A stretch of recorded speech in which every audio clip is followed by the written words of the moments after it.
ఆర్థిక ఇబ్బందుల, అనారోగ్య సమస్యల, దేనిని గూర్చైన చింత, వేదన, భవిష్యత్తును గూర్చిన భయము ఏదైనా సరే నిన్ను పీడిస్తుందా, కలవరపెడుతుందా, విడిచిపెట్టలేని చెడ్డ అలవాట్లు నిన్ను మరలా రమ్మని పిలుస్తున్నాయా, నీకు సమాధానం లేకుండా చేస్తున్నాయా?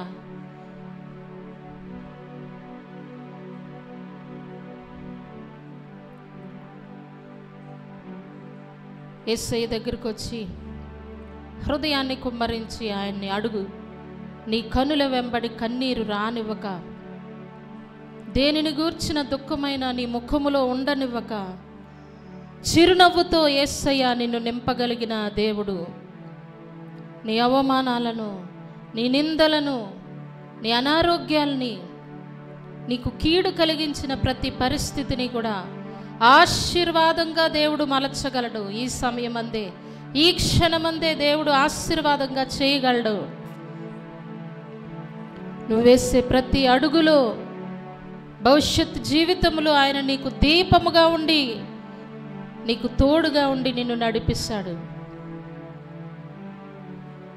మురికి జీవితాన్ని ముత్యంగా మార్చగలిగిన దేవుడు ఈ లోకంలో ఎవ్వరూ కూడా లేరు. ఒకప్పుడు నీ ముత్యము లాంటి జీవితాన్ని సాతానుకు అప్పగించి, పాపానికి అప్పగించి మురికిగా మార్చుకున్నావా, మురికిగా చేసుకున్నావా? నా జీవితం పాడైపోయింది, నా భవిష్యత్ అంతా నాశనం అయిపోయిందని చింతపడుతున్నావా? మురికి జీవితాన్ని ముత్యంగా మార్చగలిగే ఒక ఆయన ఉన్నారు, ఆయనే యేసయ్య. ఏ ఉదయం మనం ఆయనకు ఆరాధన చేస్తున్నాము. ఆరాధన చేయడానికి నిలబడినటువంటి యవనస్తుడా, యవనస్తురాల, స్త్రీ, ఓ పురుషుడా, నీ జీవితాన్ని కడిగిన ముత్యంగా చేయగలిగిన దేవుని ముందు నువ్వు నిలబడ్డావు కనుక సంతోషముతో ఆరాధన చేద్దాం. సంతృప్తి లేని నా జీవితానికి సమృద్ధినిచ్చి నన్ను గణపరిచే దేవుడవు ప్రభా, ఈ ఉదయకాలం నిన్ను ఆరాధన చేస్తున్నాను. దేనిని గూర్చినటువంటి దుఃఖము నన్ను ఏలకూడదు ప్రభా, చింత నన్ను ఏలుబడి చేయకూడదు ప్రభా. నా కనుల వెంబడి వస్తున్న ప్రతి కన్నీటి చుక్కను నువ్వు తొడవగలిగిన దేవుడు. ఉదయకాలము నాయన అద్భుతమైన ఆరాధన చేస్తుండగా సంఘం ఈ చివరి నుండి ఆ చివరి వరకు ప్రభా అందరినీ అభిషేకించు. పాటలు పాడుతున్న యవన బిడ్డలను అభిషేకించు ప్రభా. నీ పరిశుద్ధాత్మ శక్తితో మమ్మల్ని నింపు. అంత్య దినములలో ప్రభా, అంత్యకాలపు అభిషేకాన్ని మా మీద కుమ్మరించండి ప్రభా. నీకు వందనాలు. మేమెవరు మీ మనుషులను మార్చలేమయ్యా, మమ్మల్ని అందరినీ మార్చే దేవుడు నీవే ప్రభా. నీకు వందనాలు. మేమెవరము పరిశుద్ధులము కాదు ప్రభా, నీవు మమ్మలను పరిశుద్ధులుగా చేయగలిగిన దేవుడు ప్రభా. ఇగో మేమందరము నీ సన్నిధికి వస్తున్నాము తండ్రి. సాతాను ఏ బలహీనతల్లో ఎవరిని బంధించినా ఈ ఉదయకాలపు ఆరాధనలో విడుదల కలుగునుగాక ప్రభా, విడుదల కలుగునుగాక, కలుగునుగాక. హల్లెలూయా, హల్లెలూయా, హల్లెలూయా. చిన్న ప్రార్థన ఎవరికి వారు వారి హృదయాల్లో చేసుకొని, దేవా ఈ ఉదయకాలపు ఆరాధనలో అద్భుతమైన నన్ను దర్శించండి నాయన, నన్ను దర్శించండి, దర్శించండి, దర్శించండి. ప్రార్థన పూర్వకంగా ఈ చక్కని పాట పాడుదాం. నా కనుల వెంబడి కన్నీరు రానివ్వక, చిరునవ్వుతో నింపిన యేసయ్య. అందరికి వచ్చిన ఈ ఆరాధనా గీతాన్ని పాడి దేవుణ్ణి మహింపరచుదాం. హల్లెలూయా, హల్లెలూయా, హల్లెలూయా, హల్లెలూయా, హల్లెలూయా. స్తోత్రం దేవా. హల్లెలూయా, హల్లెలూయా. ఆరాధన అయ్యే వరకు ఎవరు కన్నులు తెరవకుండా దేవుడు చేసే గొప్ప కార్యాలు చూద్దాం. రక్షణ లేని వారికి రక్షణ, మారు మనసు, పాప అలవాట్ల నుండి విడుదల ఆరాధిస్తుండగా దయచేయదా. వ్యాధుల నుండి విడుదల, అనారోగ్యాల నుండి విడుదల, అప్పుల నుండి విడుదల కలిగించు ప్రభా. సమాధానము దయచేయి ప్రభా.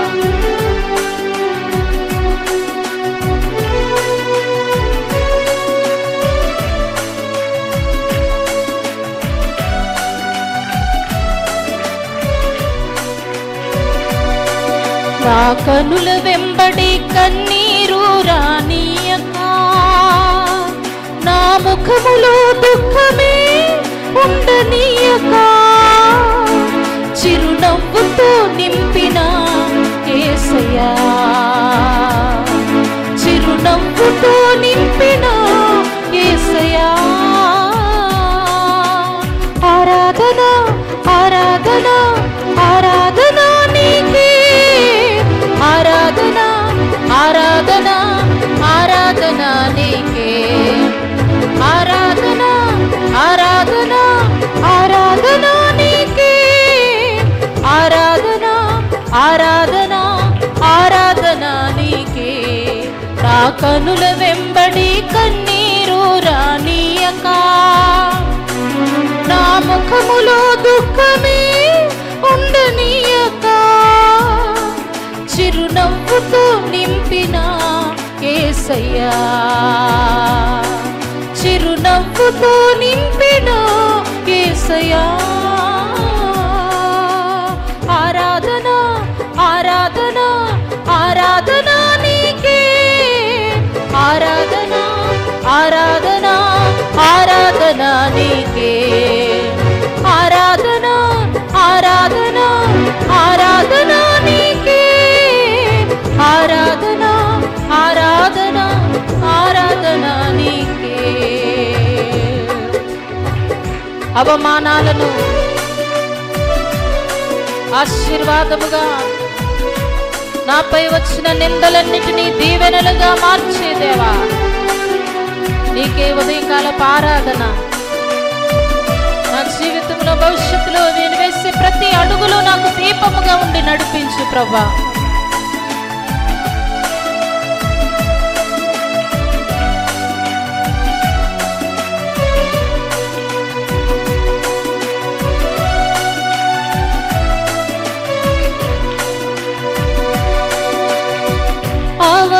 అవమానాలను ఆశీర్వాదముగా,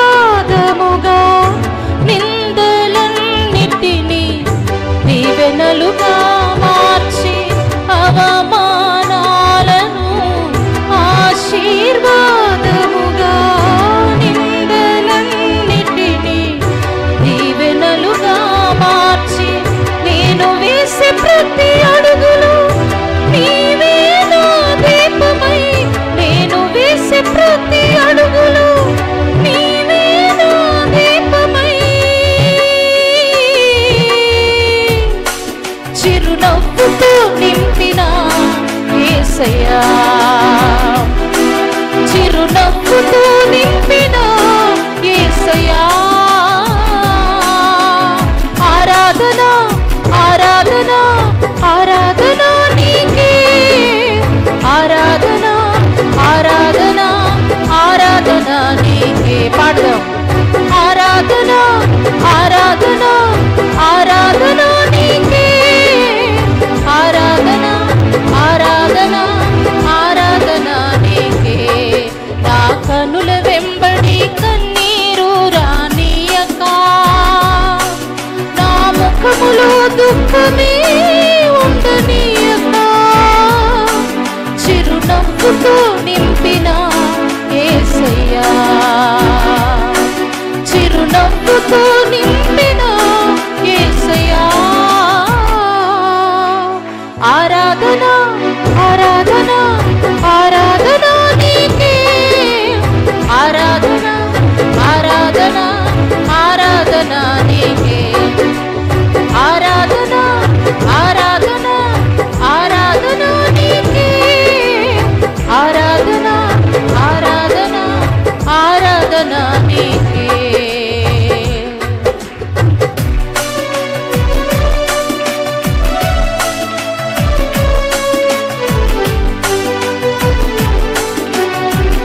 సంతృప్తి లేని నా జీవితంలో సమృద్ధినిచ్చి ఘనపరిచిన దేవా, నా మురికి జీవితాన్ని ముఖ్యంగా మార్చిన దేవా, నీకు వందనాలు.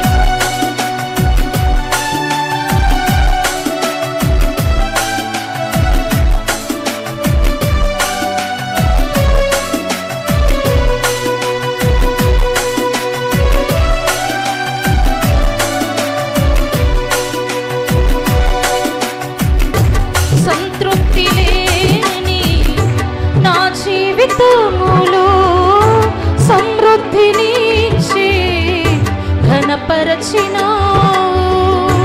సంతృప్తి లేని నా జీవితములో సమృద్ధినిచ్చి ఘనపరచినావు.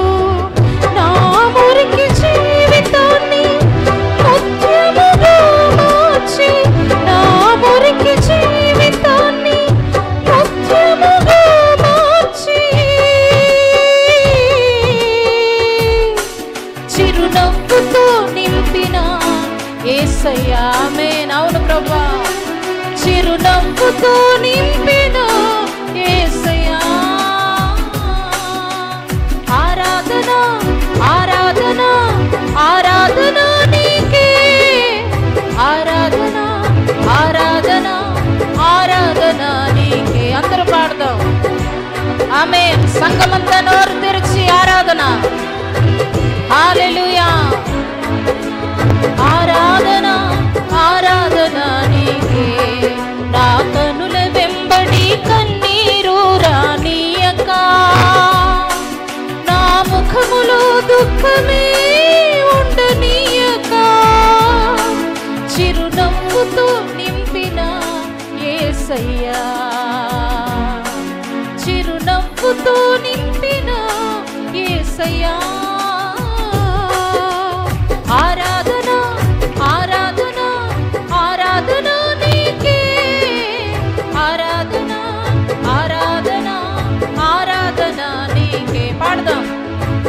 ఆమేన్. నోరు తెరిచి హల్లెలూయా హల్లెలూయా. ఆరాధన ఆరాధన ఆరాధన నీకే. ఆరాధన ఆరాధన ఆరాధన నీకే. ఆరాధన ఆరాధన ఆరాధన నీకే. ఆరాధన ఆరాధన ఆరాధన నీకే. ఆరాధన ఆరాధన ఆరాధన నీకే. ఆరాధన ఆరాధన ఆరాధన నీకే. ఆరాధన ఆరాధన ఆరాధన నీకే. నా మురికి జీవితాన్ని ముత్యముగా మార్చి,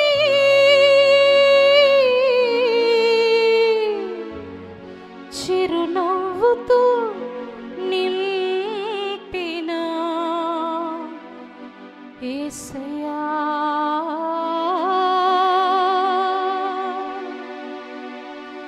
నేను వేసే ప్రతి అడుగులో నీవే నా దీపమై, చిరునవ్వుతో నింపిన యేసయ్యా.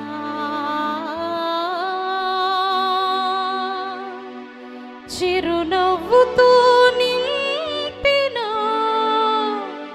యేసయ్యా.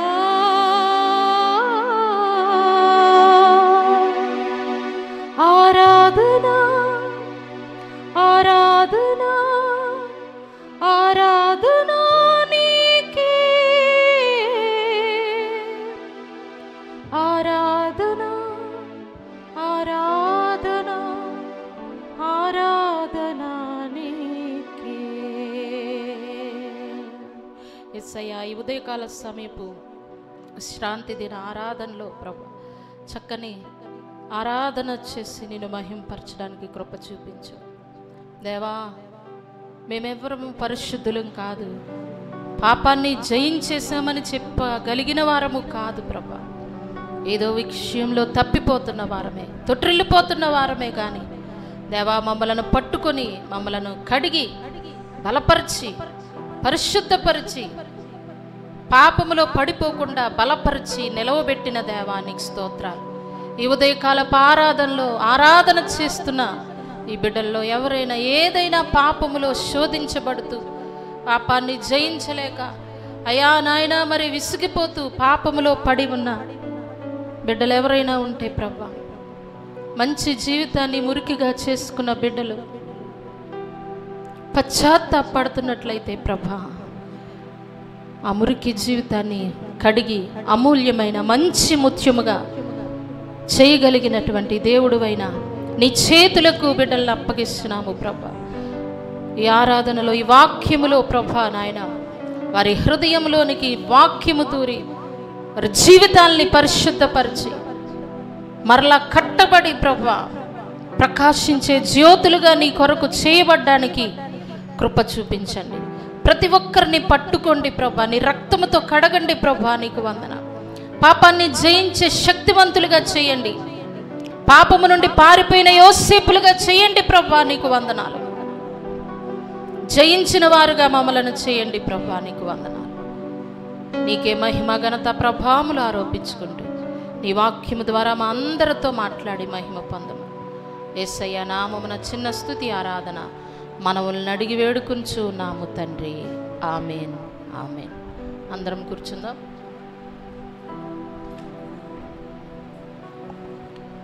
Praise the Lord. ప్రభువైన యేసుక్రీస్తు నామంలో అందరికీ కూడా వందనాలు తెలియజేస్తున్నాము. ఈ యొక్క చక్కని ఆరాధన సమయంలో మనం అందరము దేవుని స్తుతించుటకు, దేవుని గణపరచుటకు దేవుడు మనందరికీ కృపణిస్తున్నాడు. ఇప్పుడు మనం పాడుకున్నట్లుగా మురికి జీవితాన్ని ముత్యముగా మార్చగలిగిన వాడు. హల్లెలూయా. ఈరోజు మనం చదువుకున్న 61వ కీర్తనలో ఒక మాటను మనం జ్ఞాపకం చేసుకుందాము. దేవుని యొక్క వాక్యము మనకు దేవుడు బహుమానముగా ఇచ్చి ఉన్నాడు. ఈ వాక్యములు మనము హృదయంలో దాచుకుంటే మనకి దీవెనకరము. 61వ కీర్తనలో 2వ వచనంలో కీర్తనకారుడు ఇలాగా ప్రార్థిస్తున్నాడు. నా ప్రాణము తల్లడిల్లగా బూది గంతముల నుండి నీకు మొరపెట్టుచున్నాను. నేను ఎక్కలేనంత ఎత్తైన కొండపైకి నన్ను ఎక్కించుము. ఈ మాటలు మనం చదువుతున్నప్పుడు దేవుడు ఎవరు అనంటే, మన బలము వలన, మన శక్తి వలన మనం చేయలేని కార్యాలను దేవుని శక్తితో దేవుడు మన ద్వారా చేయించగలడు. అందుకే కీర్తనకారుడు అంటాడు, నేను ఎక్కలేనంత ఎత్తైన కొండ మీదకి నన్ను ఎక్కించు.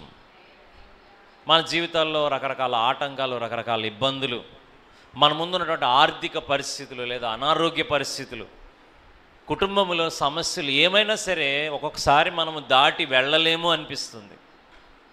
వీటిలో నుంచి నేను ముందుకు వెళ్ళలేను అని అనిపిస్తుంది. కానీ మనకి దేవుడే ఆశ్రయము. దేవుని మీద మనం ఆనుకుంటే మనము ఎక్కలేనంత ఎత్తైన కొండ మీదకి ప్రభువు మనల్ని ఎక్కిస్తాడు. అంత మాత్రమే కాదు, ఎక్కలేనంత ఎత్తైన కొండ అంటే మనం ఎవరము కూడా పరలోకమునకు వెళ్ళడానికి యోగ్యులము కాదు. మనుషులందరం కూడా పాపులమే. కానీ దేవుడు తన కృపచేత మనం ఎవరము అక్కడికి వెళ్ళడానికి యోగ్యత లేకపోయినా ఆయన కృప చొప్పున మనలను పరలోకము కొరకు ఆయన సిద్ధపరుస్తున్నాడు. హల్లెలూయా. ఒకరోజు రాబోతుంది, ఎవరైతే దేవునిలో విశ్వాసం ఉంచారో వారందరూ ఆయన పరిశుద్ధ పర్వతం మీద నివసిస్తాము. ఆయనతో కూడా యుగయుగములు కూడా సంతోషించే గొప్ప భాగ్యము దేవుడు మనకిస్తాడు. అందుకే దేవుడు ప్రతి వారము, ప్రతి దినము కూడా మనలను పిలుస్తున్నాడు. అయ్యా, మీరు నా యొక్క పరిశుద్ధ పర్వతం మీద, నేనుండే చోటను మీరు కూడా జీవించాలని దేవుడు మనల్ని పిలుస్తూ ఉన్నాడు. మరి ఈరోజు 2వ ఆదివారము సాధారణంగా మిషనరీ ఆదివారముగా మనము జ్ఞాపకం చేసుకుంటూ మిషనరీల కొరకు ప్రార్థించుట, మిషనరీలకి సహాయం చేయుట, ఇవన్నీ కూడా గత దినాలుగా మనం చేస్తూ వస్తూ ఉన్నాము. మరి రక్షణ సువార్త మనకి మాత్రమే కాకుండా ప్రతి ఒక్కరూ కూడా వారి జీవితంలో ఒక్కసారైనా రక్షణ సువార్తను వినాలి. మనం చాలామంది చాలాసార్లు రక్షణ సువార్తను వింటూ ఉన్నాం. యేసయ్య మనల్ని రక్షిస్తాడని, మన పాపముల నుంచి విడిపించి మనల్ని శుభ్రంగా కడిగి పరలోకానికి తీసుకెళ్ళి వెళ్తాడని మనం వింటున్నాము. అయితే ఆ వినిన రక్షణను మనం పొందాలి. రక్షణ లేని వారు రక్షణ పొందినట్లుగా మనం ప్రార్థన చేయాలి. ఈ దినమున 2వ రాజుల గ్రంథము 7వ అధ్యాయంలో బైబిల్లో రాయబడిన ఒక సంఘటన మనము క్లుప్తముగా ధ్యానం చేద్దాం. 2వ రాజుల గ్రంథం 7వ అధ్యాయం. చాలామందికి బైబిల్ చదివేటప్పుడు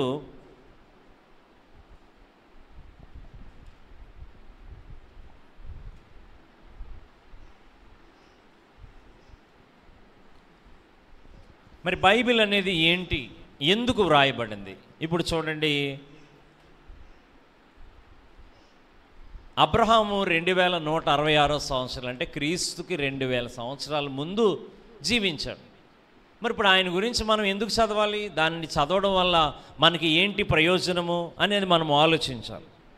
బైబిల్ చదవడం వల్ల మనకి ఏంటి ప్రయోజనం, ఇది మనము మొదటిగా జ్ఞాపకం చేసుకుందాం. 1 కొరింథీ పత్రిక 10వ అధ్యాయం. 1 కొరింథీ పత్రిక 10వ అధ్యాయంలో అసలు బైబిల్ మనము చదువుట వలన మనకు వచ్చే ప్రయోజనం ఏంటి? మరి మనలో ప్రతి ఒక్కరూ కూడా బైబిల్ చదవాలని దేవుడు కోరుతా ఉన్నాడు. మన దగ్గర ఎంత ఖరీదైన బైబిల్ ఉన్నది, లేదా ఎంత మంచి బైబిల్ ఉన్నది అనేది కాదు, ఆ బైబిల్ని మనము చదవాలి. చాలామంది బైబిల్ చదివి వారి జీవితాల్లో గొప్ప దీవెనలు పొందారు, గొప్ప ఆశీర్వాదములు పొందారు. ఈ బైబిల్ మనం ఎందుకు చదవాలి అంటే, ఈరోజు 4 కుష్ఠరోగుల గురించి మనం చదవబోతున్నాం 2వ రాజులు 7వ అధ్యాయంలో. అయితే అసలు ఈ చదవడం వల్ల మనకి ఏంటి ప్రయోజనమో మనం తెలుసుకోవడానికి గాను 1 కొరింథీ పత్రిక 10వ అధ్యాయము 11వ వచనాన్ని ఒకసారి చదువుదాం. ఈ సంగతులు దృష్టాంతములుగా వారికి సంభవించి యుగాంతమందున్న మనకు బుద్ధి కలుగుటకై వ్రాయబడెను. చాలమ్మా, బైబిల్ ఎందుకు రాయబడిందంటే, గతములో చాలా మంది జీవితాలు జీవించారు. వాళ్ళు మంచిగా జీవించిన వాళ్ళు ఉన్నారు, పోయిన వారంలో జ్ఞాపకం చేస్తున్నట్లుగా 100% ఫెయిల్ అయిన వాళ్ళు కూడా ఉన్నారు. వాళ్ళు చాలామంది ఫెయిల్ అయిన వారు ఉన్నారు. వారి గురించి మనం ఎందుకు చదవాలి అంటే, వాళ్ళ గురించి మనము చదివి మనము బుద్ధి తెచ్చుకోవడానికి బైబిల్ రాయబడింది. ఏం తెచ్చుకోవడానికండి? వాళ్ళు ఏమి చేస్తారో, వాళ్ళ జీవితాల్లో ఏమి జరిగాయో మనం చూసుకొని మనము బుద్ధి తెచ్చుకొని మన జీవితాల్ని మంచిగా కట్టుకోవడం కొరకే మన చేతిలోనున్న బైబిల్ గ్రంథము రాయబడింది. హల్లెలూయా. మరి ఎంత పరిశుద్ధ గ్రంథము, ఎంత అద్భుతమైన గ్రంథాన్ని కూడా చేతితో పట్టుకొని మనం ఒకవేళ మంచి నిర్ణయాలు తీసుకోకపోతే మనము చాలా నష్టపోతాం. కాబట్టి దేవుని వాక్యాన్ని బాగా మనం చూడాలి. సో బైబిల్ ఎప్పుడు చదివినా సరే ఏం కలగాలట మనకి? గతంలో జరిగిన విషయాలు వాటిని ఆలోచించి ఇప్పుడు మనం ఏ విషయంలో బుద్ధి తెచ్చుకొని మన అడుగులు ఎలా వేయాలో మనం నేర్చుకోవాలి. హల్లెలూయా, హల్లెలూయా. ఇక్కడ ఇంకొక మాట కూడా చెప్తాను అండి. తెలివైన వాళ్ళటండి తప్పుల్లోంచి నేర్చుకుంటారట, తప్పులు చేసి నేర్చుకుంటారు. చెప్పండి అందరూ కూడా. తెలివైన వాళ్ళు ఏం చేస్తారు? ఏదైనా తప్పు చేసి ఓహో ఈ తప్పు ఇలా చేయకూడదు అని అప్పుడు నేర్చుకుంటారట. జ్ఞానవంతులైతే ఇతరుల తప్పుల్లోంచి నేర్చుకుంటారట. వీళ్ళు చేయరు తప్పులు. ఎవరి తప్పుల్లోంచి? మన ముందు ఓహో పలానా వ్యక్తి పలానా రీతిగా చేయడం వల్ల పలానా నష్టం వచ్చింది, కాబట్టి ఇది మళ్ళీ నేను చేయను, నాకు అర్థమైపోయింది, నాకు ఈ జోలికి నేను అందుకు రాయబడింది బైబిల్. స్తోత్రం చెల్లిద్దాం. హల్లెలూయా. బైబిల్లో చాలామంది పొరపాట్లు చేస్తున్న వాళ్ళు, పాపాలు చేస్తున్న వాళ్ళు, తప్పిపోయిన వాళ్ళు, వారి జీవితాల్లో శాపం తెచ్చుకున్న వాళ్ళు ఉన్నారు. ఇప్పుడు మనం చదివి నేను కూడా దీన్ని అనుభవించి అప్పుడు అలా కాకుండా ఆ తప్పుల నుంచి మనము బుద్ధి కలిగి నేర్చుకోవాలి. హల్లెలూయా. సో ఇది చాలా ముఖ్యమైనటువంటి విషయం.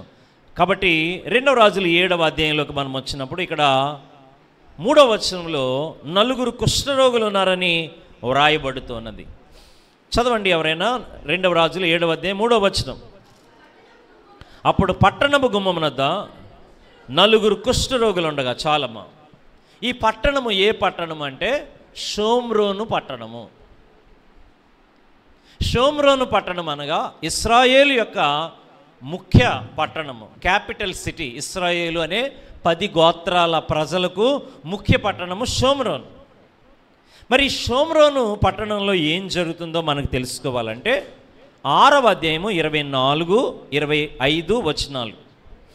అటు తర్వాత సిరియా రాజు అయిన బెన్హదదు తన సైన్యమంతటిని సమకూర్చుకుని వచ్చి షోమ్రోనుకి ముట్టడి వేశాడు. అంటే షోమ్రోను పట్టణం చుట్టూ కూడా సిరియన్లు దండు దిగింది. చాలా దూరంలో అంటే సరౌండ్ చేశారు. ఆ పట్టణాన్ని అంతటిని చుట్టుముట్టారు. పట్టణంలోకి ఆహార పదార్థాలు వెళ్ళవు, పట్టణంలోకి ఎలాంటి ఉపయోగపడే వస్తువులు వెళ్లకుండా చుట్టుముట్టేస్తారు. ఆ పట్టణం ద్వారం దగ్గర ఎవరున్నారట? గుమ్మం దగ్గర 4 కుష్ఠరోగులు. అంటే పట్టణంలో తరిమి వేయబడిన కుష్ఠరోగులు బయట ఉన్నారు.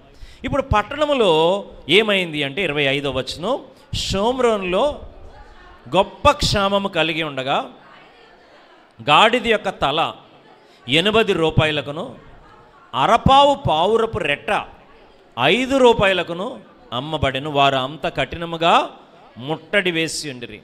చూడండి, అక్కడ ఆహార పదార్థాలు దొరకక చివరికి గాడిదలను కూడా తినేస్తున్నారు.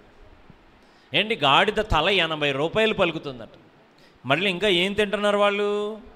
పావురపు రెట్ట తింటున్నారట. అంటే పావురాలు గింజల్ని తిని అవి విసర్జించిన తర్వాత వాటిని కడుక్కొని తింటున్నారట. కరువు, ఆహారం లభించని పరిస్థితి, ఆకలికి అలమటించిపోతున్నారు. మరి ఇదే సమయంలో దేవుడు మనకిచ్చిన ఆహారమును బట్టి దేవుడికి ఎన్నో వందనాలు చెల్లించారు.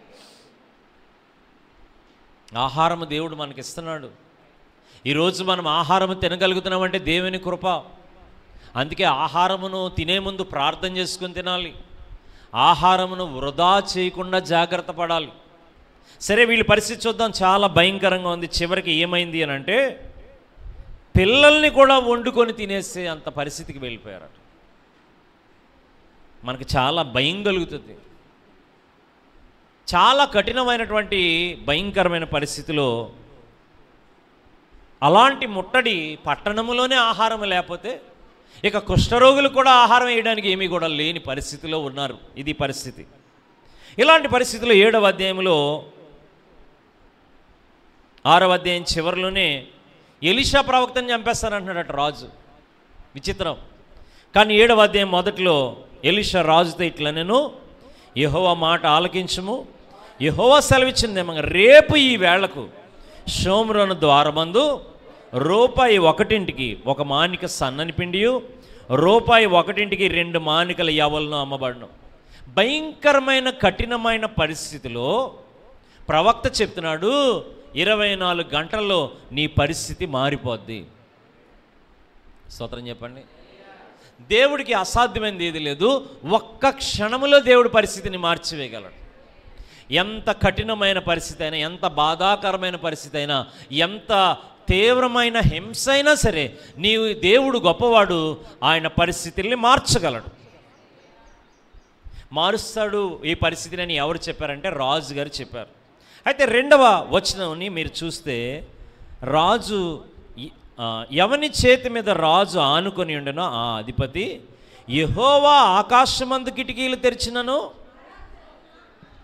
కొంతమంది అంటారట దేవుడు కూడా చేయలేడు అంటారట. టైటానిక్ అనేటువంటి ఓడను నిర్మించిన వాళ్ళు అన్నారట, ఈ ఓడ ఎంత బలమైనదంటే దేవుడు కూడా ఈ ఓడను ముంచలేడు అన్నాడు. ఇలాంటి మాటలే మాట్లాడొద్దు అంటున్నాడు దేవుడు. దేవుడికి వ్యతిరేకంగా మాట్లాడకు. దేవుడు గొప్పవాడు, సర్వశక్తిమంతుడు, ఆయనకి మాట విను. ఇతడు అంటున్నాడు, రేపు ఈ వాళ్ళకల్లా పరిస్థితి మారుతుందంటే ఏం మారుతుంది? దేవుడు ఆకాశం తెరిచినా మారదు అంటున్నాడు. ఏం మారదండి? మనము దేవుడి గురించి ఏమనుకుంటున్నాము?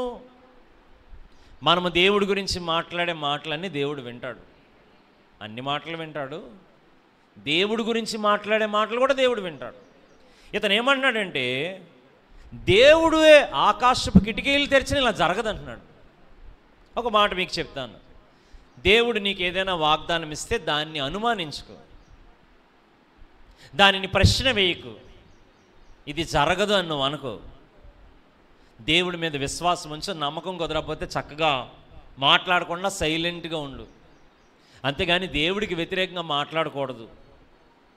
దేవునికి వ్యతిరేకంగా ఇతను మాట్లాడితే ఎలీషా భక్తుడు ఏమన్నాడంటే, నీవు కన్నులారా చూస్తావు కానీ తినవు. చాలామందికి ఇలాంటి దేవుని తీర్పు అంటే ఇష్టం ఉండదట. దేవుని తీర్పుని ఎవరైతే గొప్పదనుకుంటారో వాళ్ళు చక్కగా దేవుడికి లోబడతారు. మరి ఇతను ఎవరికి వ్యతిరేకంగా మాట్లాడాడు చెప్పండి? దేవుడే ఇస్తానన్నా సరే అతను ఏమంటున్నాడంటే, దేవుడు ఆకాశం తెరిచినా అవ్వదంటున్నాడు. ఈ ఉదయం మీరేమంటారు? పోయిన వారం చెప్పాను, దేవుడు నీ జీవితంలో అద్భుతాన్ని చేస్తారు.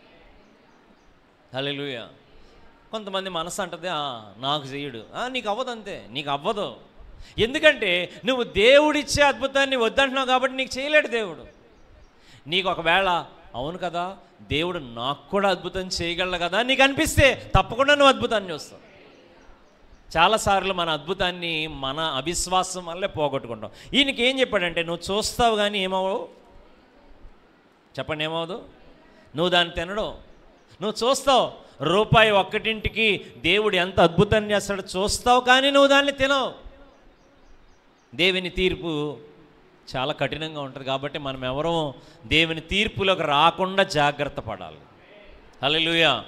ఆయన ఎదుట దీన మనసు కలిగి ఉండి ఒకవేళ పొరపాటున దేవునికి వ్యతిరేకంగా మాట్లాడి ఉంటే, దేవా నన్ను క్షమించు అని మనం అడగాలి. Forgive me lord. దేవా నాకు తెలియక నేను మాట్లాడాను. యోబు గ్రంథంలో యోబు అలాగే అంటాడు, ప్రభా నాకు తెలియక నేను నీకు వ్యతిరేకంగా మాట్లాడి నన్ను క్షమించు ప్రభా అంటాడు లాస్ట్లో 42వ అధ్యాయంలో. అప్పుడు దేవుడు అతన్ని క్షమించి 2 ఆశీర్వాదం ఇచ్చాడు. సరే, ఇది పరిస్థితి. ఇలాంటి పరిస్థితిలో, ఆహారం లేని పరిస్థితిలో 3వ వచనం, 7వ అధ్యాయం 3వ వచనం, 9 కుష్ఠరోగులు. చెప్పండి. ఈ యొక్క 9 కుష్ఠరోగుల నుంచి కొన్ని విషయాలు క్లుప్తంగా నేను మీకు జ్ఞాపకం చేస్తాను. బైబిల్ అంటుంది ఒకరినొకరు చూసుకున్నారట. చదవండి ఒకసారి.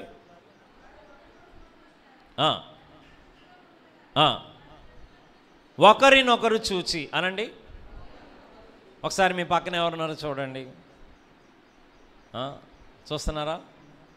ఒకరినొకరు చూసుకున్నారు. ఏమై సిగ్గుపడకండి, చూడండి. ఒకరినొకరు వాళ్ళు ఒకరినొకరిని చూస్తే ఇప్పుడు మనం అర్థం చేసుకోవాలి, వాళ్ళు 9 ఎవరు? నువ్వు కుష్ఠరోగివే, నేను కుష్ఠరోగినే, నువ్వు కుష్ఠరోగివే, నేను కుష్ఠరోగి, నువ్వు అందరూ కుష్ఠరోగులే. ఒకరినొకరు చూసుకున్నారట.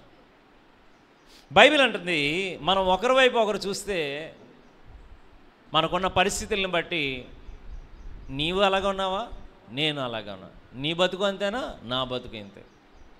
మనకు ఒక సామెత ఉంది తెలుగులో, జోగి జోగి రాసుకుంటే ఏం పడిందటండి అంటే ఇద్దరం ఒకరాడు. ఈ లోకం ఎందుకంటే బూడిద రాలిందంటే వీళ్ళిద్దరి వల్ల ఏం ప్రయోజనం లేదు అని ఈ లోకం అంటుంది. కానీ బైబిల్ అంటుంది అలా కాదు. నీవు ఎలాంటి పరిస్థితిలో ఉన్నా నీకు ఒక అద్భుతం ఉన్నది. చూద్దాం. ఒకరినొకరు చూచి వీళ్ళు చూడండి, మనము చచ్చిపో వరకు. ఎందుకు చచ్చిపోవాలి? వాళ్ళకి ఏమీ లేదు, ఆహారం లేదు. ఎందుకంటే వాళ్ళకి ఆహారం వేయాలంటే ఎవరు వేయాలి? పట్టణంలో ఉన్న వాళ్ళు వేయాలి.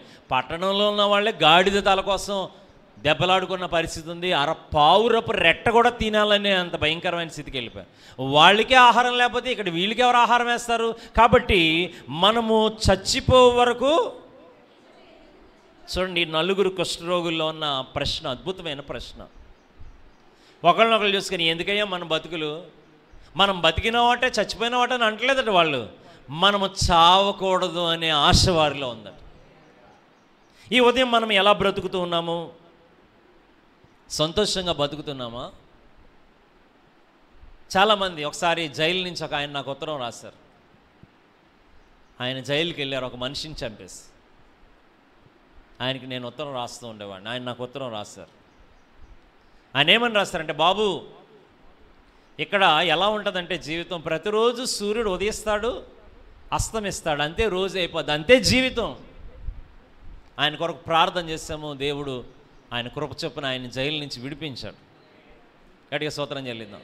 నాకంటే చాలా పెద్ద ఆయన.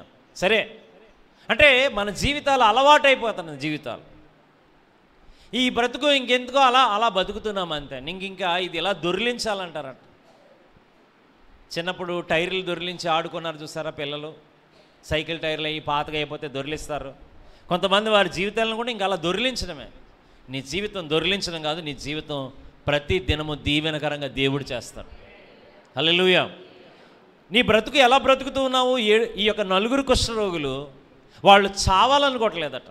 మనం ఇక్కడ ఉండి ఎందుకు చచ్చిపోవాలి అని వాళ్ళు ఒకళ్ళు ప్రశ్నించుకున్నారు. వాళ్ళు ఈ దినము నీ జీవితాన్ని అలవాటు ప్రకారంగా జీవిస్తున్నామా? ఇంక ఏదో తప్పదు కదండి. కొంతమందిని అడిగితే ఎందుకు బ్రతుకుతున్నావు అంటే చావలేక బతుకుతున్నాను అంటారట. ఎలాగా చెప్పండి? అంటే అది ఏమన్నా సంతోషకరమైన బ్రతుకు? అది సంతోషం లేదు, ఇంకా చచ్చిపోలేక బతుకుతున్నాం, ప్రాణం తీసేసుకోలేక బ్రతుకుతున్నాం. లేదు లేదు లేదు, ఈ కుష్ఠరోగులను చూసి కొన్ని విషయాలు మనం నేర్చుకోవాలి. ఈ నలుగురు అన్నారట, మనము ఆకలికి చనిపోవడానికి వీలు లేదు. ఎంతమందికి అర్థమైంది? పట్టణంలో ఆహారం లేదు, వాళ్ళకి ఆహారం లేదు, అయినా వాళ్ళకి ఆశ ఉందట, ఈ ఆకలికి మనం చనిపోకూడదు. చదువుదాం ఇంకా. మనము చచ్చిపో వరకు ఇచ్చట ఎందుకు కూర్చుండవలెను. ఈ మాట ఆలోచించండి. కొంతమంది జీవితము నిస్సారముగా, రుచి లేకుండా, చప్పగా, ఎందుకు కూర్చున్నామా, ఎందుకు లేస్తున్నా, ఎందుకు నడుస్తున్నా, ఎందుకు పెడుతున్నా తెలియకుండా ఉండాలి. వీళ్ళంటారు అలాగ మనం ఉండడానికి వీల్లేదు. 4వ వచనం, పట్టణంలోనికి వెనక్కి వెళ్దామా అంటే అక్కడ ఏముందట, పట్టణమందు క్షామం ఉన్నందున వాళ్ళు కుష్ఠరోగులు కానీ చాలా తెలివైన వాళ్ళు. ఎక్కడికి వెళ్తే నష్టం వస్తుంది, ఎక్కడికి వెళ్తే వెనక్కి వెళ్ళిపోతాము, ఎక్కడికి వెళ్తే నిరీక్షణ ఉండదు వాళ్ళకి బాగా తెలిసిపోయింది. పట్టణంలోకి మళ్ళా వెళ్ళామంటే వాళ్ళకే తిండి లేదు కాబట్టి మనకు కూడా వాళ్ళు పెట్టేది ఏమీ లేదు కాబట్టి ఎక్కడికి వెళ్తే చచ్చిపోతాం. చూడండి ఈ మాటలు. ఇంకా ఏమీ లేదు కదా, నా బతుకు అనవసరం అని చెప్పి అలా నిరాశతో, నిస్పృహతో ఇలా కూర్చుంటే ఇక్కడ కూడా ఏమైపోతాం? కుష్ఠరోగులే కానీ వాళ్ళలో ఉన్న గొప్ప లక్షణాలు చూడండి. చనిపోవడానికి ఒప్పుకోవట్లేదు వాళ్ళు, ప్రాణం పోవడానికి ఒప్పుకోవట్లేదు, ఆలోచన చేస్తూ ఉన్నారు. వెనక్కి వెళ్ళొద్దు, అలాగే ఇక్కడ కూడా కూర్చోవద్దు. మరి ఇంకా ఒకే ఒక ఆప్షన్ ఉందట, చుట్టూ ఉన్న సిరియన్ల దండులోనికి వెళ్ళాలట. ఎందులోకి? సిరియన్ల దండులోకి వెళ్తే ఇది చాలా ప్రమాదం. అయితే వాళ్ళు ఏమంటున్నారు చూద్దాం, పదండి. ఒకళ్ళనొకళ్ళు ప్రోత్సహించుకుంటున్నారట. ఏయ్ బాబు దా వెళ్దాం. ఎక్కడికి వెళ్దాము? సిరియన్ల దండులోకి. అందుకే ఈ కుష్ఠరోగులకు ఉన్న గొప్ప లక్షణం ఏంటంటే బ్రతకడానికి ఇష్టపడుతున్నారు, ఒకళ్ళనొకళ్ళు ప్రోత్సహించుకుంటున్నారు. స్తోత్రం చెప్పండి. భార్య భర్తని ప్రోత్సహించాలి. ఎవరు ఆమెను అంటలేదటమ్మా? భార్య భర్తని వెనకలాగల ప్రోత్సహించాలా? వీళ్ళు మాట్లాడట్లేదు, మీరు చెప్పండి. మరి భర్త ఏం చేయాలి? భార్యను ప్రోత్సహించాలి. స్తోత్రం చెల్లిద్దాం. ఈ మధ్యనే మన కాకినాడ పట్టణంలో ఒక పాస్టర్ గారు అబ్బాయిలు ఇద్దరు ఒకే రోజు నుంచి చనిపోయారు. చాలా బాధాకరమైన విషయం. ఆ పాస్టర్ గారు గోదావరి కాలువ పక్కన కూర్చొని వాళ్ళ బిడ్డలు అందులో గల్లంత అయిపోయారని తెలియగానే ఆయన కూడా అందులోకి దూకేద్దాం అనుకున్నారట. చాలా బాధాకరం. అలా అనుకోగానే దేవుడు ఆయనతో మాట్లాడాడు, నిన్ను చనిపోవడానికి నేను పుట్టించలేదు, నువ్వు నిలబడాలి. అయితే ఆయన టెన్షన్ అంతా వాళ్ళ భార్య గారి గురించి అట. ఆవిడేమంటది ఇప్పుడు? వెంటనే దేవుడు వారి భార్య గారిని కూడా బలపరిచి, ఏమండి బాధపడొద్దు, జరిగింది ఏదో జరిగింది, దేవుడు మనకు తోడుగా ఉంటాడు. భార్యాభర్తల్ని దేవుడు ఎందుకు కలుపుతాడంటే, ఒకళ్ళు బలహీనంగా ఉంటే ఇంకొకరు ఏం చేయాలి? వాళ్ళని ఏంటి ప్రోత్సహించుకోవాలి. ఇక్కడ ఈ కుష్ఠరోగులు వాళ్ళకి అంత అనారోగ్యమే. ఒకవేళ అందులో కుష్ఠగా ఊరుకుంటారా, మనమే వెళ్తాం, మనకే బాగోలేదు, చచ్చిపోదాం ఇక్కడే అని అనలేదట వాళ్ళు ఎవరు. పదండి మనం ముందుకు వెళ్దాం, స్తోత్రం చెల్లిద్దాం. తల్లిదండ్రులు పిల్లల్ని ప్రోత్సహించాలి, పిల్లలు తల్లిదండ్రులు ప్రోత్సహించాలి, కుటుంబము అంతా కూడా కలిసి ఉండాలి. స్తోత్రం చేద్దామా? ఎలా ఉండాలి? సపోర్టివ్గా ఉండాలట, మంచి కొరకు, భక్తి కొరకు, దైవికముగా ఉండాలి. స్తోత్రం చెల్లిద్దాం. హల్లెలూయా. ఎవరైనా ఒకళ్ళు బలహీనంగా ఉంటే ఏం చేయాలి? మరొకరు మాట్లాడలేదు, ప్రోత్సహించాలి. స్తోత్రం చెప్పండి. హల్లెలూయా. ప్రోత్సహించాలి. హల్లెలూయా. ఏంటి? మనము మన కుటుంబములను దేవునిలో కట్టుకొందుముగాక. హల్లెలూయా. ఒక ఇంట్లో ఒక పాపకి టైఫాయిడ్ జ్వరం వచ్చిందట. అప్పుడు ఇంట్లో వాళ్ళందరూ చికెన్ మానేస్తారట. స్తోత్రం చెప్పండి, గట్టిగా స్తోత్రం చెప్పండి. చూడండి, ఏమంటే మా చెల్లికి టైఫాయిడ్ జ్వరం వచ్చింది, మేము ఆ అమ్మాయి ముందు కూర్చొని చికెన్ తింటే ఏమవుద్ది? ఒకవేళ అమ్మాయికి కూడా ఆశ కలుగుతుందేమో, వద్దులే అనుకున్నారట. స్తోత్రం చెప్దాం. హల్లెలూయా. ఎవరు గట్టిగా హల్లెలూయా చెప్పట్లేదు? కుటుంబాలని మనం ఏం చేయాలి? సపోర్ట్, ప్రోత్సహించాలి భక్తిలో, దేవునిలో. ఈ నలుగురు కుష్ఠరోగుల నుంచి మనం నేర్చుకున్నది ఏంటంటే, వాళ్ళు అన్నారు పదండి మనం చనిపోవద్దు, సిరియన్ల దండులోకి వెళ్దాం. స్తోత్రం చెల్లిద్దాం. ఇందులో ఒక గొప్ప పాఠం ఉంది ఏంటంటే, నీ జీవితంలో ఎప్పుడు కూడా కృంగిపోవద్దు. ఏం చేయొద్దు? కృంగిపోక, వస్తాయి పరిస్థితులు, చాలా భయంకరమైన పరిస్థితులు వస్తాయి. మొత్తం ప్రపంచమంతా నీకు వ్యతిరేకమైపోద్ది, కానీ నువ్వు దేవుడి కొరకు నిలబడి బలహీనముగా ఉన్న వారిని నువ్వు బలపరచాలి. ఈ కుష్ఠరోగుల్లో ఉన్న గొప్ప కార్యం ఇదే. హల్లెలూయా. ఏంటి గొప్ప కార్యం ఇదే. వాళ్ళు ఒకరినొకరు బలపరుచుకుంటున్నారు. చూడండి, పదండి అంటున్నారట. ఏంటండి? రండి, సిరియన్ల దండు పెట్టడానికి పోదాము రండి. ఇప్పుడు అన్నారు వాళ్ళు, వారు మనల్ని బ్రతకనిచ్చినా మనల్ని చంపినా సత్తుము. ఇది అంటే ధైర్యముగా ముందుకు వెళ్తా ఉన్నాను, ధైర్యంగా చాలామంది ఇంకా నేను ఈ బ్రతకలేను, చిచి ఈ జీవితం అనవసరం అని చనిపోయే వాళ్ళు ఉంటారట. నువ్వు ఎప్పుడు కూడా అలాంటి ఆలోచన రానివద్దు. నీ పరిస్థితిని దేవుడు మారుస్తాడు. నీవు ధైర్యముగా దేవుని మీద ఆనుకొని పదండి ముందుకు వెళ్దాము. శత్రువులు వాళ్ళు కుష్ఠరోగులారు ఇక్కడికి వచ్చారేంటని చంపేస్తే చంపేయచ్చు. అయినా సరే వాళ్ళు ఏమనుకున్నారట, వాళ్ళు చంపేస్తే చచ్చిపోదాం, కానీ మనము మాత్రము వెనక్కి వెళ్ళొద్దు, ఇక్కడే కూర్చోవద్దు, ముందుకు వెళ్దాము. నీ జీవితంలో నువ్వు ముందుకు వెళ్ళాలి. హల్లెలూయా. నువ్వు కావాలన్నా వద్దన్నా నువ్వు ముందుకే వెళ్తావు. టైం ముందుకు తిరుగుతుందని వెనక్కి తిరుగుతుందా అండి? ఇప్పుడు జూన్ నెల 8వ తారీఖు కదా, ఇవాళ 9 వస్తుంది కానీ 7 రాదు. వస్తుందండి. కాబట్టి ఎప్పుడు జీవితంలో వెనక్కి వెళ్ళాలని ట్రై చేయకు, నువ్వు ఎప్పుడు ముందుకు వెళ్ళాలి. ముందుకు వెళ్ళేటప్పుడు నీ అడుగు జాగ్రత్త. హల్లెలూయా. ఒక వ్యక్తి అన్నాడు, 10,000 అడుగుల ప్రయాణం కూడా ఒక అడుగుతోనే ప్రారంభం అవుతుంది. కాబట్టి నీ అడుగు ఎలా వేస్తున్నావు జాగ్రత్త. 10,000 అడుగులు వేయాలి కదా, వెళ్తుంది ఏ ప్రయాణం అన్నా, కానీ నీ అడుగు జాగ్రత్త. ఈ అడుగు ఒకవేళ తప్పేస్తావా, వెనక్కి తీసి మళ్ళీ కరెక్ట్ చేసుకుని కరెక్ట్గా అప్పుడు నీ ప్రయాణం బాగా ఉంటుంది. హల్లెలూయా. ఈ యొక్క కుష్ఠరోగుల యొక్క పరిస్థితి మనం చూద్దాం. వాళ్ళు ముందుకే వెళ్ళడానికి ఇష్టపడ్డారు. సాతాను చాలామందిని ఏం చేస్తాడంటే, నీకు ఇంకా భవిష్యత్తు ఏం బాగోదు, నువ్వు పనికిరావు, నువ్వు వేస్ట్, కాబట్టి ఇంకా వేస్ట్గా తయారైపోమంటారు. మనం చూస్తూ ఉంటాం కదా, ఈ లోకములో యేసయ్య తప్ప మనిషిని ఎవరు బాగు చేయలేరు. యేసయ్య తప్ప ఎవరు బాగు చేయలేరు. చాలామంది తప్పులు చేస్తున్నాడు జైల్లో వేస్తారట. జైలు మనుషుల్ని బాగు చేయలేదు. ఆ జైలుకి వెళ్ళిన వాళ్ళు చాలామంది ఇంకా దుర్మార్గులు అయిపోతారు, ఇంకా చెడ్డవాళ్ళు అయిపోతారు. ఎందుకంటే న్యాయము చట్టము మనిషిని బాగు చేయలేవు, యేసయ్య ఒక్కడే బాగు చేయగలడు. హల్లెలూయా. సరే, వీళ్ళు ముందుకు వెళ్తా ఉన్నారు. నీ జీవితంలో కూడా ఇప్పుడు ముందుకు వెళ్ళాలి, దేవుని సహాయంతో ముందుకు వెళ్ళాలి.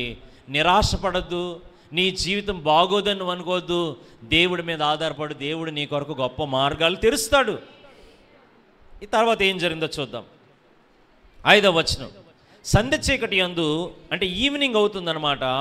సిరియన్లు దండు పెట్టడానికి పోవాలని లేచి సిరియన్ల దండు వెలుపలి భాగమున్నదకు రాగా అచ్చట ఎవరినో కనబడకపోయేది. బాగుంది. 6వ వచనంలో అసలు ఏం జరిగిందో రాశారు. 6వ వచనంలో చదవండి అందరూ కూడా. యెహోవా ఎవరట? దేవుడు అనండి. దేవుడు ఏమన్నా చేయగలడు అనండి. అనండి గట్టిగా అనండి.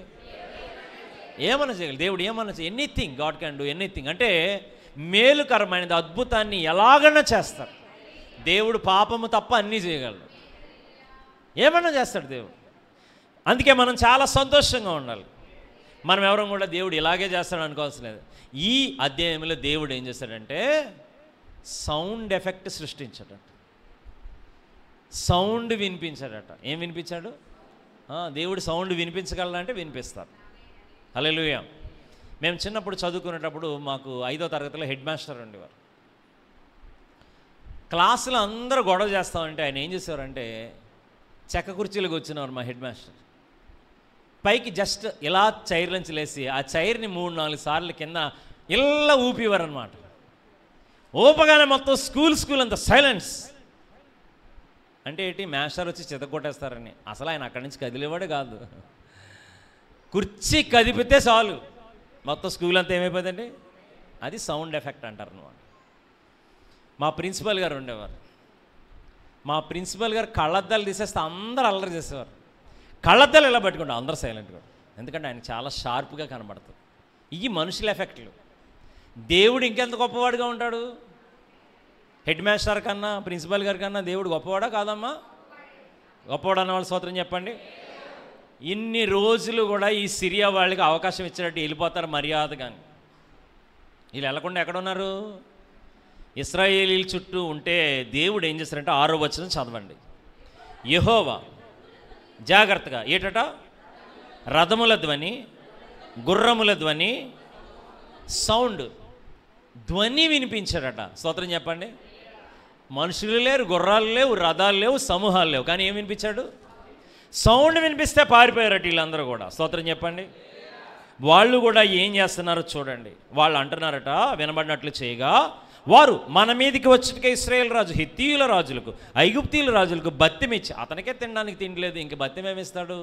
కానీ వీళ్ళు అనుకుంటున్నారట బత్తెమిచ్చి ఎన్నాడని సిరియన్లు ఒకరితో ఒకరు చెప్పుకొని పారిపోయి ఉండిరి. 7వ వచనం చివరిలో కుష్ఠరోగులు ఒకరితో ఒకరు చెప్పుకొని సిరియన్ల దగ్గరికి వెళ్తున్నారట.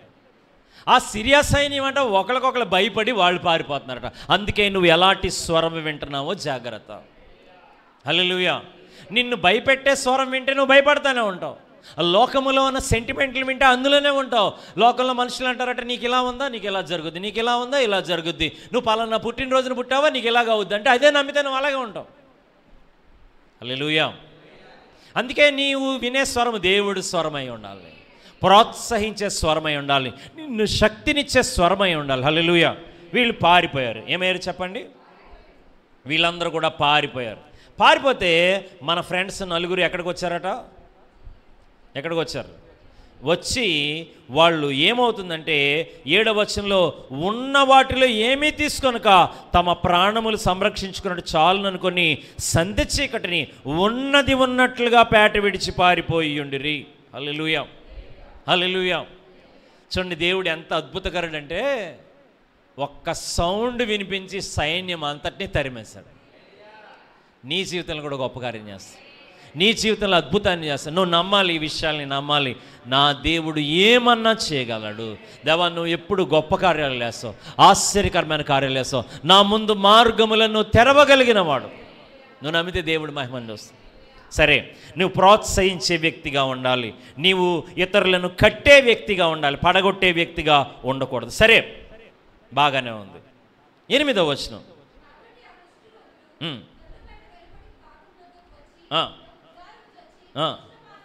గమనించాలి. నలుగురు కూడా చస్తే చస్తాం, బతికితే బతుకుతాం, ముందుకే వెళ్ళాలని వచ్చారు. కాబట్టి వీళ్ళు ఒక గుడారంలోకి వెళ్ళగానే అక్కడ ఆహార పదార్థాలు ఉన్నాయి. అంటే ఈవినింగ్ ఫుడ్ వండుకున్నారనమాట ఆ సైన్యం అంతా కూడా.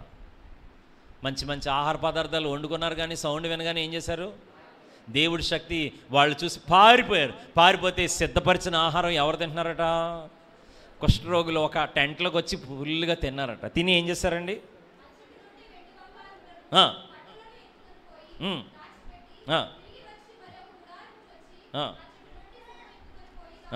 భలే దొరికిందని చెప్పి ఏం చేస్తున్నారు? భోజనం బాగా తింటున్నారు. ఏం దొరికితే ఏం చేస్తున్నారు? దాచి పెడతా ఉన్నారు. చెప్పండి, ఏం చేస్తున్నారు? ఇప్పుడు నేను మిమ్మల్ని ప్రశ్న అడుగుతాను. వీళ్ళు కుష్ఠరోగులు కదా, వీళ్ళు ఈ దాచుకుంటే ఏంటి ప్రయోజనము? ఎవరి కోసం దాస్తూ ఉంటుంటారు వీళ్ళు? బాగా ఆలోచించండి. మీరు సైలెంట్గా ఉన్నారంటే బాగా ఆలోచిస్తున్నారు. వీళ్ళు పట్టణం వెలుపల తరిమేశారు. వీళ్ళని పట్టణం వెలుపల ఉన్నారు. వీళ్ళు వెండి బంగారాన్ని దాస్తున్నారు. ఎందుకు దాస్తున్నారు? ఖచ్చితంగా వాళ్ళ కుటుంబం కొరకే. ఎవరి కొరకు కదా? వీళ్ళు ఎలాగ కుష్ఠరోగులు ఎప్పటికప్పుడు చనిపోతారు. కానీ పోన్లే, మనం చనిపోయే ముందన్నా ఇది ఎవరికి ఇద్దాము?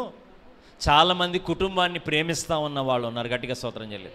వాళ్ళు కుష్ఠరోగులు అయినప్పటికీ కూడా వాళ్ళు కుటుంబమును ప్రేమిస్తూ ఉన్నారు. పోన్లే, ఏదో జరిగింది, వాళ్ళు మన ఇంట్లో తరిమేసినా పర్లేదు, కానీ మా అబ్బాయికి ఇది, మా అమ్మాయికి ఇది, మా భార్యకి ఇది అని చెప్పి దాచారట. వాళ్ళు ఏం చేస్తున్నారు?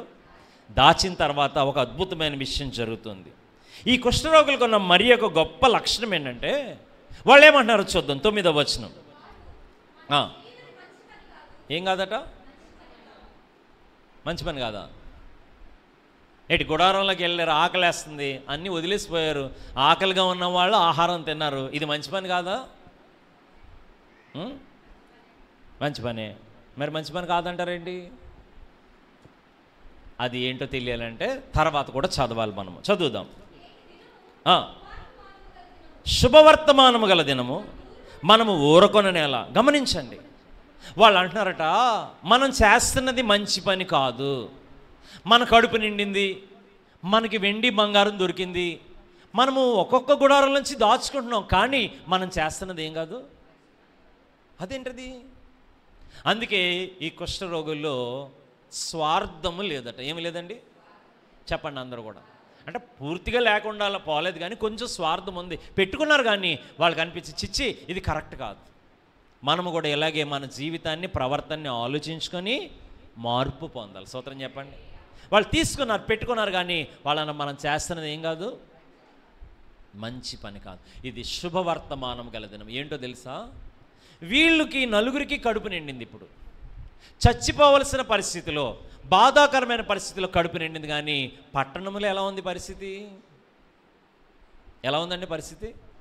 పట్టణంలో తినడానికి తిండి లేదు, వారి పిల్లల్నే వండేసుకునే అంత భయంకరమైన స్థితికి వెళ్ళిపోయారు.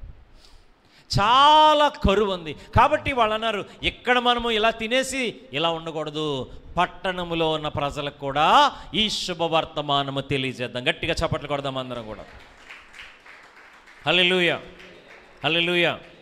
వీళ్ళకి మనస్సు కలగడానికి గల ఒక ప్రాముఖ్యమైన కారణం ఏంటంటే, కుష్ఠరోగము వచ్చింది. ఏమొచ్చిందండి వాళ్ళకి? మానవ జీవితంలో రకరకాల పరిస్థితులు మనకు ఎదురు. చాలామంది మూర్ఖంగా ప్రవర్తిస్తారట, గర్వంగా ప్రవర్తిస్తారట, ఎవరిని నేను లెక్క చేయనన్నట్టుగా ఉంటారట. కారణం ఏంటంటే, వాళ్ళు అనుకుంటారట నాకు ఏమీ అవ్వదు, నేను చాలా బాగా ఉన్నాను. లేదు లేదు లేదు. మనము ఎప్పుడు కూడా మన జీవితంలో ఇతరుల కొరకు ఆలోచించడానికి దేవుడు మనల్ని ఉంచాడు. మనము ఆలోచించుకోవాలి, మనతో పాటు ఇతరుల కొరకు కూడా మనం ఏం చేయాలి?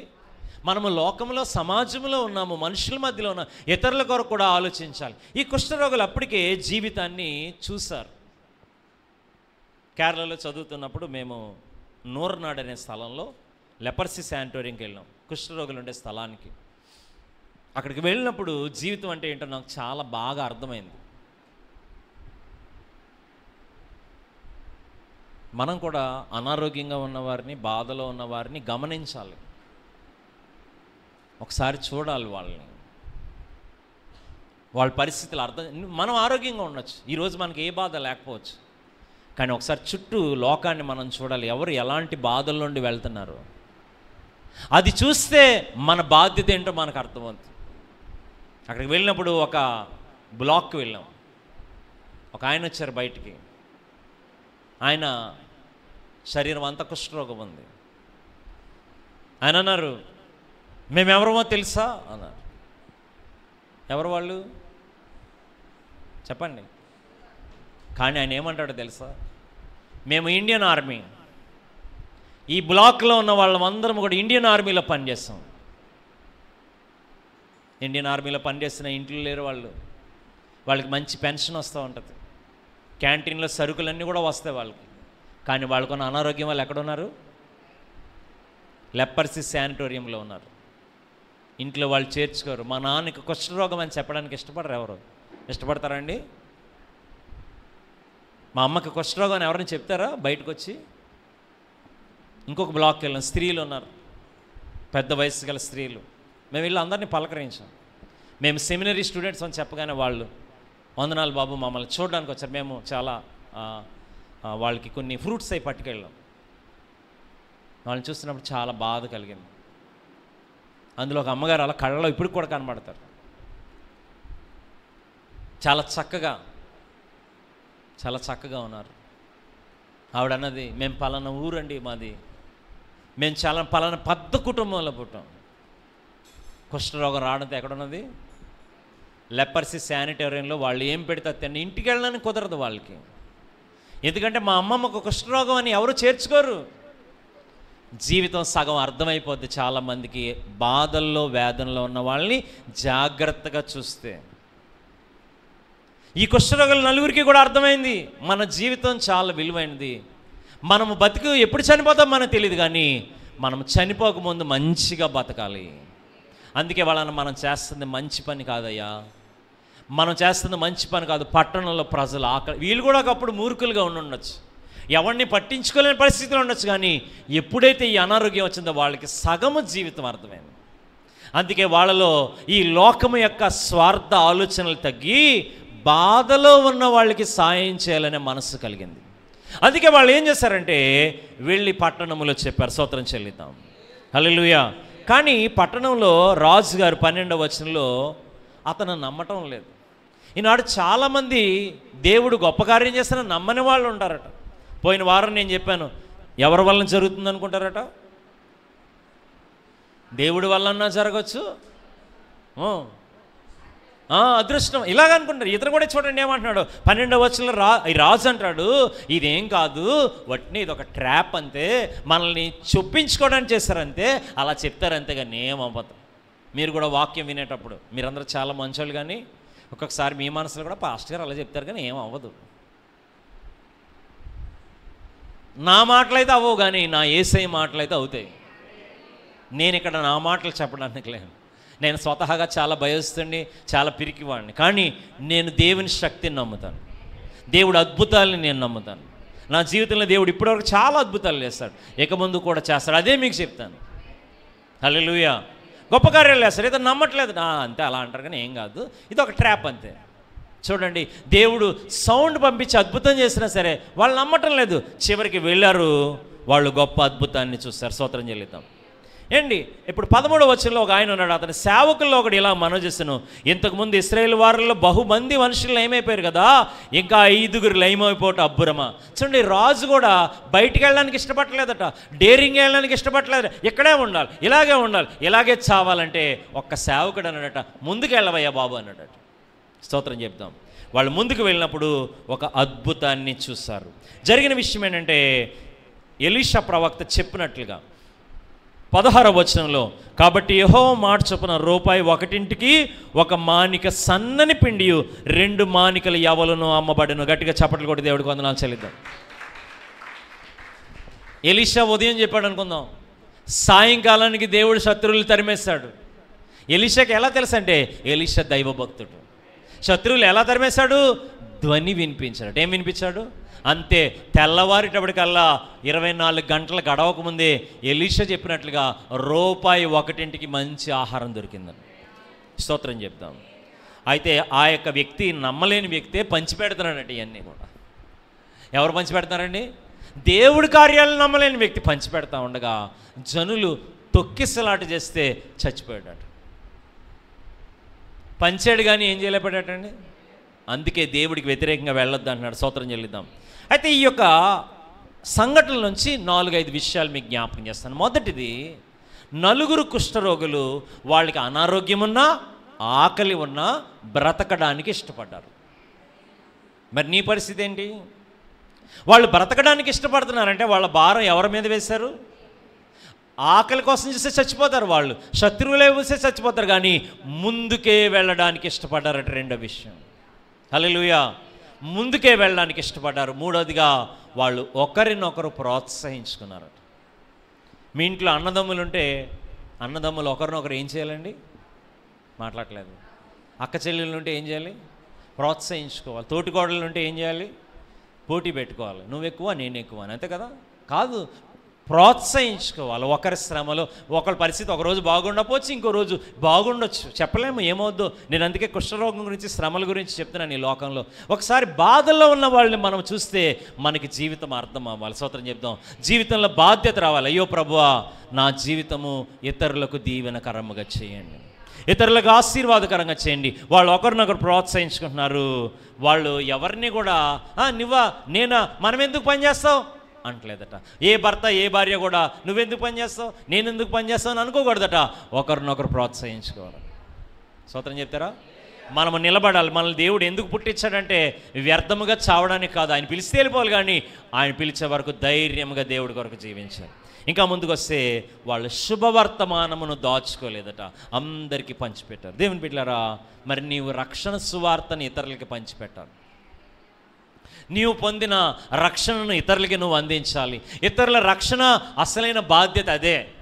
ఆహారం పెట్టాము, లేకపోతే డబ్బులు ఇచ్చాము, లేకపోతే వస్త్రాలు పెట్టాము, ఇవన్నీ మంచియే, కానీ ఇతరులకు రక్షణను నువ్వు పంచుకోవాలి. ఇతరులతో రక్షణ సువార్తను పంచుకోవాలి. అయ్యా, నీవు నేను మన ఇద్దరము కూడా పరలోకమునకు వెళ్ళాలి. రక్షణ సువార్త వాళ్ళు అంటున్నారంటే ఇది శుభవర్తమానము గల దినము, మనలో మనం ఉంచుకోకూడదు. ఉంచుకుంటే మనం చేసేది తప్పు. ఇతరులకు రక్షణ సువార్త మనం ప్రకటించాలి. ఈ మిషనరీ సండే రోజున మనం ఆలోచించుకోవాలి, ఇంతవరకు మనం ఎంతమందికి రక్షణ సువార్తను ప్రకటించాం?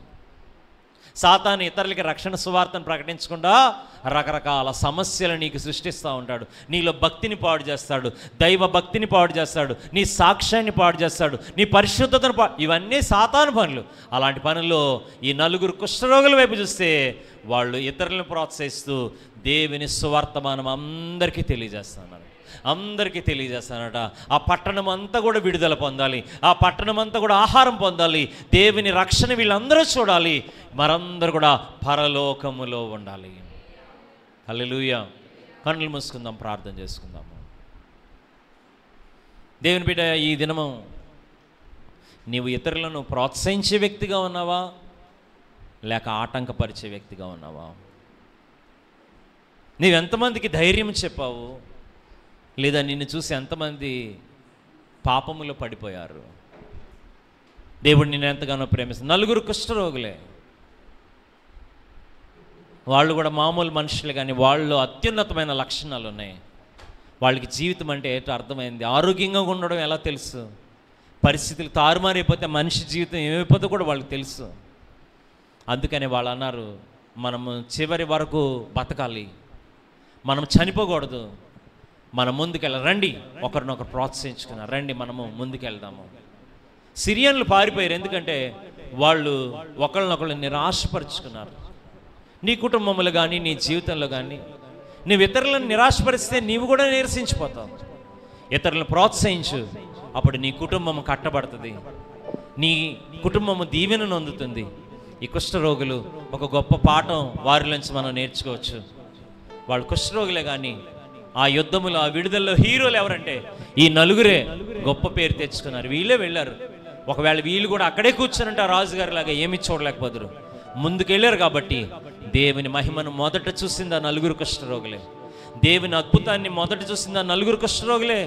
దేవుడు ఇంత అద్భుతాన్ని చేస్తాడని అర్థమైంది ఆ 4 కుష్ఠరోగులకే. నీవు కూడా ముందుకు వెళ్తావని జీవితంలో. యవన బిడ్డ, నీ చుట్టూనున్న చాలా మంది పాపం అనే కుష్ఠరోగంతో నాశనం అయిపోతున్నారు. నీరసముతో పాపములు ఇందులో పడిపోయాను, ఇందులోనే ఉండిపోతాను అనుకుంటుండగా, లేదు ఇందులో ఉండొద్దు, పైకి మనం ముందుకు వెళ్దాం, యేసయ్య ఇచ్చే విడుదల వైపు వెళ్దాం. ఎంతమంది చెప్పడానికి ఇష్టపడుతున్నారు? దేవుని బిడ్డ, నేను ఇతరులు ప్రోత్సహించే బిడ్డగా నన్ను చేయి ప్రభువా, ఇతరులకు రక్షణ సువార్త ప్రకటించే బిడ్డగా చేయి ప్రభువా. నేను చనిపోకముందే నా వల్ల నా కుటుంబమునకు మేలు కలగాలి, నా యొక్క బంధువులకు మేలు కలగాలి, నా యొక్క ఇరుగు పొరుగు వారికి నా వల్ల మేలు కలగాలి, నా సంఘమునకు మేలు కలగాలి. నన్ను ఒక ఆశీర్వాద పాత్రగా చేయవా ప్రభువా. ఆశ ఉంటే లేచి నిలబడండి. ఆ కుష్ఠరోగులకి ముందుకెళ్ళడం వల్ల వాళ్ళు ఒక ఆశీర్వాద పాత్రగా మారిపోయారు, వాళ్ళు ఒక దీవెనకరమైన పాత్రగా మారిపోయారు. బైబిల్లో రాశారు వాళ్ళ గురించి. వాళ్ళు కుష్ఠరోగులే, కానీ వాళ్ళు చేసిన కార్యము దేవుని చేత మెచ్చుకోదగిన కార్యం అయిపోయింది. ఇప్పుడు కూడా దేవుడు ఇతరులను ప్రోత్సహించే వాళ్ళని మెచ్చుకుంటాడు, దేవుడి కొరకు జీవించే వాళ్ళని మెచ్చుకుంటాడు, ధైర్యం కలిగి ముందుకెళ్ళే వాళ్ళని మెచ్చుకుంటాడు, మేలు చేయడానికి ముందుండే వాళ్ళని మెచ్చుకుంటాడు, పరిశుద్ధత కలిగి జీవించే వారిని మెచ్చుకుంటాడు, పరిశుద్ధతలో ఇతరులను ప్రోత్సహించే వారిని మెచ్చుకుంటాడు. అందుకే 4 కుష్ఠరోగులు మనకు బైబిల్ గ్రంథంలో రాయబడ్డారు. శరీరంలో కుష్ఠరోగం ఉంది, కానీ మనస్సులో మంచి ఆరోగ్యం ఉంది. వాళ్ళకి మనస్సులో గొప్ప శక్తి ఉంది. దేవుని బిడ్డ, నీవు ఎలా జీవిస్తున్నావు? నీ జీవితాన్ని కృంగిపోయి ఉన్నావా? ఒకరిని చూసి ఒకరు దిగులు పడతా ఉన్నారా? ఒకళ్ళ వైపు ఒకళ్ళు చూసి నిరాశపడిపోతా ఉన్నారా? ఒకళ్ళ వైపు ఒకళ్ళు చూసి ధైర్యం తెచ్చుకోండి, దేవుని వైపు తిరగండి. టర్న్ టు గాడ్, దేవుని వైపు తిరుగు. దేవుడు గొప్ప విజయం ఇస్తాడు. ఎంతమంది ఆశపడుతున్నారు, దేవా నేను చనిపోకముందు నా జీవితం దీవెనకరంగా మారాలి, నా బ్రతుకు దీవెనకరంగా మారాలి, నా కుటుంబం నా భర్తకు నేను ఆశీర్వాదకరంగా ఉండాలి, నా భార్యకు నేను దీవెనకరంగా ఉండాలి, నా పిల్లలకు ఒక మంచి తండ్రిగా మంచి తల్లిగా ఉండాలి. నీకు ఆశ ఉంటే లేచి నిలబడు. అలా చేయాలంటే నువ్వు పాపాన్ని విడిచిపెట్టాలి, దేవుడికి ఇష్టం లేని కార్యాలను వదిలేయాలి. చాలామంది అనుకోవచ్చు నేను డబ్బులు సంపాదిస్తాను. నీ డబ్బు నీతో నాశనం అయిపోద్దని బైబిల్ చెప్తుంది. డబ్బు కాదు, భక్తి కావాలి, దైవ భక్తి నువ్వు నేర్పించాలి. ధనము ఒక్క క్షణములో ఖర్చు అయిపోద్ది, ధనము ఒక్క క్షణములో ఆరిపోద్ది. కానీ ఈ కుష్ఠరోగులకి ధనము కాదు వాళ్ళు సంపాదిస్తా, శుభవర్తమానం అనుభవించారు, శుభవర్తమానం ఇతరులకి తెలియజేశారు. ఎంతమందికి ఆశ ఉంది, దేవా నేను ఒక ఉపయోగకరమైన పాత్రగా మారాలి ప్రభా, నేను ఒక ఉపయోగకరమైన పాత్రగా మారాలి. నేను అనుకుంటూ ఉన్నాను, ఆ 4 కుష్ఠరోగుల యొక్క పిల్లలు వాళ్ళు ఏం చెప్తారో తెలుసా? అంతవరకు మా నాన్న కుష్ఠరోగం అని చెప్పడానికి భయపడిన వాళ్ళు కూడా ఆ మొదటి వార్త తెచ్చింది మా డాడీయే తెచ్చాడు ఆ మంచి వార్త. ఎలా మారిపోయించండి పరిస్థితి. ధైర్యం తెచ్చి నువ్వు జీవిస్తే నీ కుటుంబములో, నీ యొక్క గృహములో, నీ యొక్క ప్రతి పరిస్థితిలో గొప్ప దీవెనను పొందుతావు. రక్షణ సువార్త నీ ద్వారా నీ కుటుంబమునకు అందించబడాలి, నీవు దీవించబడాలి. ఆశను వాళ్ళు 2 చేతుల పైకి ఎత్తండి, ప్రార్థన చేద్దాం. ప్రభువా నీకు వందనాలు. ఈ సమయంలో నీ మాటలు మేము విన్నాం ప్రభా.